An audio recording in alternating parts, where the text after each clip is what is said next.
Pada hari ini, Jumat 7 Juni 2024, SMA Negeri 1 Lewiliang mengadakan mitigasi bencana.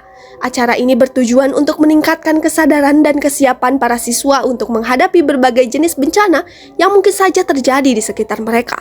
Karena di sini kita percaya bahwasannya kesiapsiagaan adalah kunci untuk mengurangi dampak bencana dan menyelamatkan banyak nyawa. Kegiatan ini melibatkan beberapa anggota ekstrakurikuler di SMA Negeri 1 Lewiliang, di antaranya ekstrakurikuler PMR, Pramuka, dan Masa. Saya sedang bersama murid SMA Negeri 1 Lewiliang. Boleh perkenalkan namanya siapa? Halo, nama saya Zera dari kelas 11 IPS 4. Oke, saya izin bertanya ya. Apa langkah-langkah yang diambil untuk menyelamatkan diri dari gempa? Yang pertama, kalau misalnya mulai terasa ada guncangan, pastikan kita tetap tenang. Terus kalau bisa, kalau ada meja, berusaha buat bersembunyi di bawah meja. Kalau misalnya keadaan udah mulai sedikit kondusif, baru kita keluar ruangan, mencari lapangan atau tempat yang lapang. Apa perlindungan pertama pada saat gempa terjadi jika kamu berada di dalam ruangan? Tadi seperti yang aku bilang, kita bisa menggunakan meja sebagai tempat berlindung untuk sementara. Baru kalau misalnya udah mulai agak tenang, kita bisa keluar kelas. Bagaimana pengalaman Anda saat mengikuti simulasi mitigasi bencana kali ini?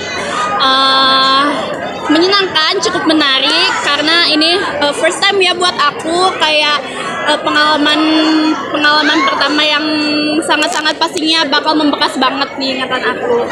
Keren. Baik, saat ini saya sedang bersama Ibu Batin dan Ibu Wita selaku pelaksana simulasi mitigasi bencana alam. Baik Ibu, izin bertanya, apa tujuan dilaksanakannya simulasi tanggap bencana ini? Ya, baik ya. Dengan adanya kegiatan simulasi mitigasi bencana, diharapkan semua stakeholder ya yang ada di sekolah bisa siap siaga, tanggap darurat apabila ada musibah. Terutama Kabupaten Bogor adalah jalur daripada adanya yang kita sebut dengan mitigasi bencana ya, bencana berupa bencana alam ataupun bencana yang bersifat dengan sosial dan bersifat non alam. Nah, salah satu bencana alam di sini sudah jelas ya, kita merupakan jalur daripada area lempengan tektonik atau ring of fire, dan kita juga sering merasakan bagaimana sering terjadinya suatu gempa bumi. Dan kedua, kita adalah jalur dari adanya bencana banjir, dan yang ketiga yaitu jalur longsor, dan yang keempat adalah jalur daerah kekeringan.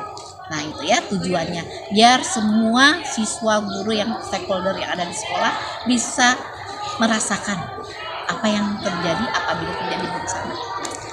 Untuk Ibu Wita?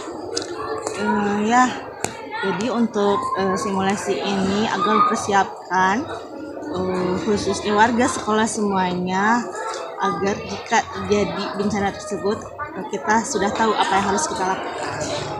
Apa yang perlu diperhatikan ketika terjadinya bencana ketika sedang berlangsung KBM seperti simulasi tadi, Bu?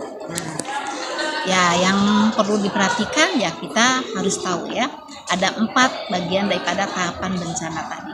Yang pertama kita sebut dengan siaga ya, kemudian tanggap darurat, kemudian kita mengadakan yang kita sebut dengan pemulihan dan rekonstruksi. Nah itu ya bagian daripada tahapan bencana. Oke. Apa kebutuhan dan sarana prasarana yang perlu disiapkan di sekolah untuk pencegahan bencana? Kita nggak tahu ya bencana itu kapan terjadi, siapa yang akan terjadinya di sini, waktunya juga kapan, kita nggak ada yang tahu.